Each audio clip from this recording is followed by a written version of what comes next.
வணக்கம். வசியின் வாசிப்புகளில் கம்பராமாயணம் யுத்தகாண்டம் பகுதியில் மகுடவங்கப் படலம்.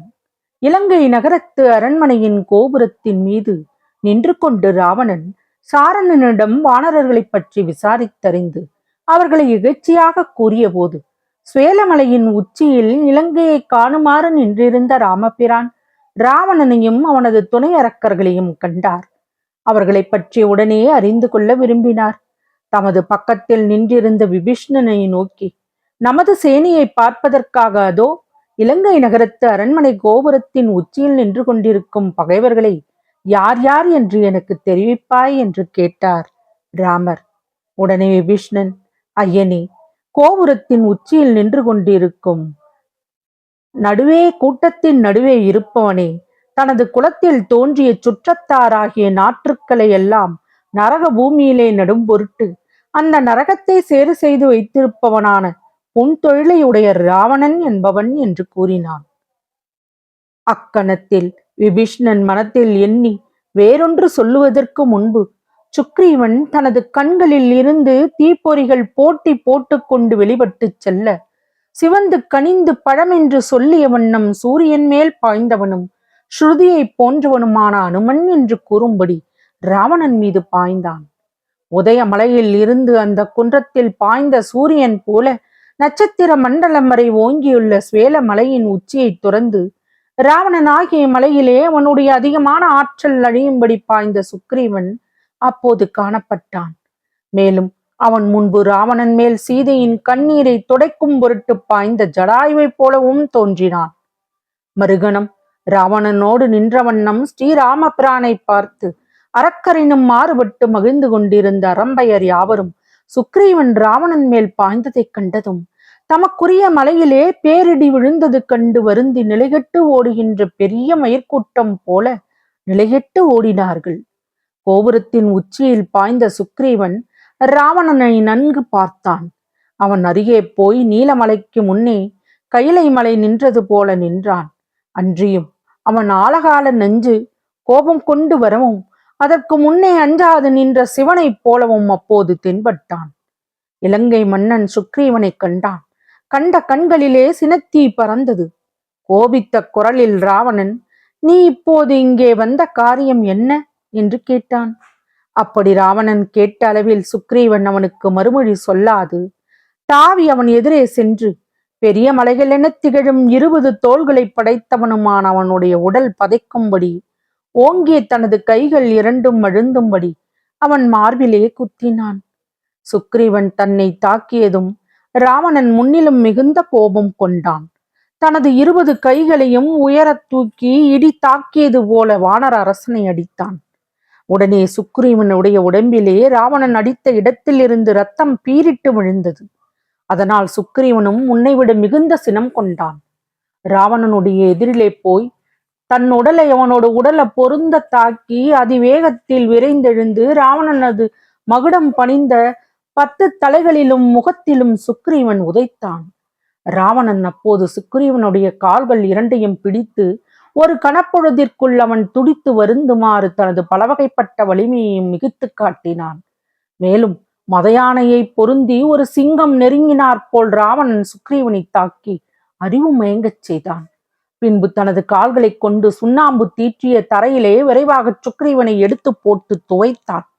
அப்படி தன்னை துவைத்த ராவணனுடைய கால்களை மறுகணத்தில் பற்றி கீழே தள்ளிவிட்டு சுக்ரீவன் அவனை தாக்கினான்.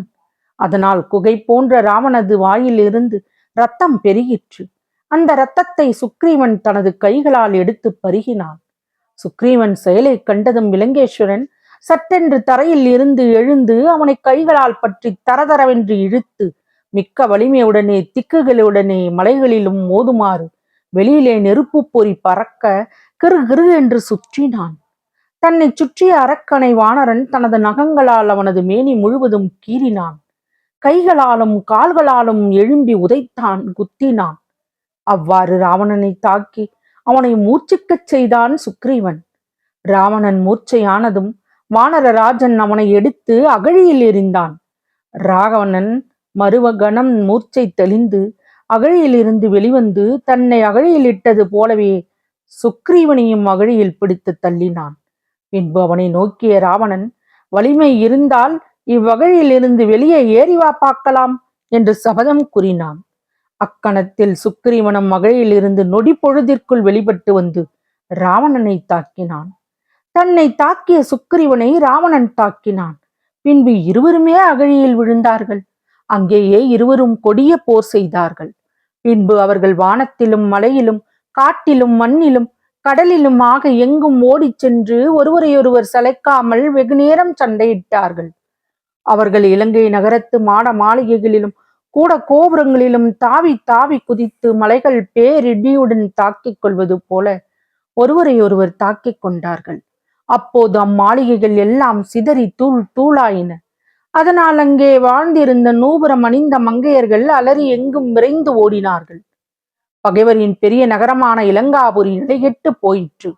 மற்றும் சுக்ரீவன் தன்னை தொடர்ந்து வந்தவனான ராவணனை வழிகொண்டு தூக்கி யமனும் அஞ்சும்படி தரையிலே போட்டு கால்களால் தேய்த்தான். அடுத்த கணம் ராவணன் எந்திரம் போன்று விரைவிலே சுக்ரீவனை கைகளால் வாரி எடுத்து அப்பால் எறிந்தான். சுக்ரீவனும் இமைப்பதற்குள் பந்து போன்று எழுந்து ராவணன் எதிரே போர் செய்வதற்கு வந்து சேர்ந்தான். அவர்கள் இருவரும் அப்படி உக்கிரத்துடன் போர் செய்த அதிர்ச்சியால் அதனை தாங்க மாட்டாது மரங்கள் தரையில் படிந்தன. பரவிய நிலங்களும் பிளவுபட்டன. வலிமையோடு மேலே தாக்குவதனால் நெடிய சுவர்கள் பிளந்தன. உயர்ந்த மலைகள் நொறுங்கின. இலங்கை மதில்கள் எல்லாவிடத்திலும் இடிந்து பிளந்திட்டன. அவ்விருவரும் மேலும் மேலும் சினங்கொண்டு சளைக்காமல் போர் செய்து கொண்டே இருந்தார்கள். அவர்கள் போர் செய்யும் வேகத்தால் யார் அரக்கன் யார் வானரன் என்று அறிய மாட்டார்கள். அரக்கர்கள் அப்போரை கண்டு மனம் சோர்ந்தார்கள். இலங்கை நகரத்து அரண்மனை கோபுரத்தின் உச்சியில் அரம்பையர்களின் நடுவே நிற்பவன்தான் ராவணன் என்று விபீஷ்ணன் கூறியவுடனே அவன் மீது பாய்ந்து சென்ற சுக்ரீவன் இன்னும் திரும்பி வராததை கண்டதும் ராமபிரான் மிகுந்த கவலை கொண்டார். நான் செய்ய வேண்டும் என்று நினைத்திருந்த தொழில்கள் யாவும் உன்னோடு முடிந்துவிட்டன என்று சுக்ரீவனை எண்ணி கூறினார் ராமர். அவருடைய மனம் வருத்தத்தில் ஆழ்ந்தது. தம்முடைய அறிவு ஒடுங்கி உடல் தளர்ந்து அவர் மெலிந்தார். மீண்டும் சுக்ரீவனை நினைத்த ராமர், என்னுடைய உணர்வுடன் ஒத்த உணர்வுடையவனே, எனது ஒப்பற்ற உயிர் நண்பனே, ஏன் இப்படி செய்தாய்? அரக்கர்களுக்கு எல்லாவற்றையும் தந்தாய். உன் கோபம் எல்லாவற்றையும் கெடுத்து விட்டது.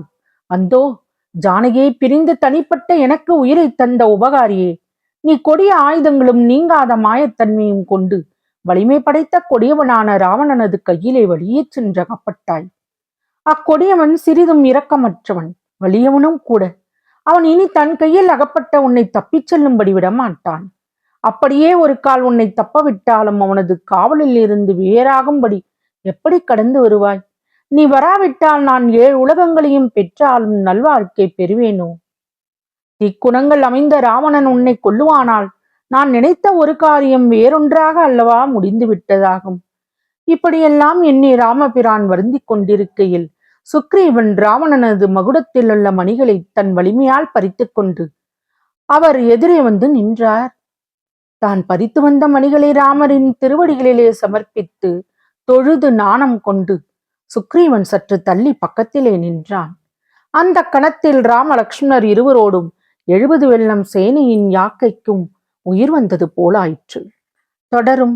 பசியின் வாசிப்புகள் பிடித்திருக்கும் என்று நம்புகிறேன். எனக்கு சப்ஸ்கிரைப் செய்து லைக் செய்து ஷேர் செய்யவும். தங்களின் மேலான கருத்துக்களை கமெண்டில் பதிவிடவும். அதுவே எனக்கு உற்சாகமூட்டும். நன்றி.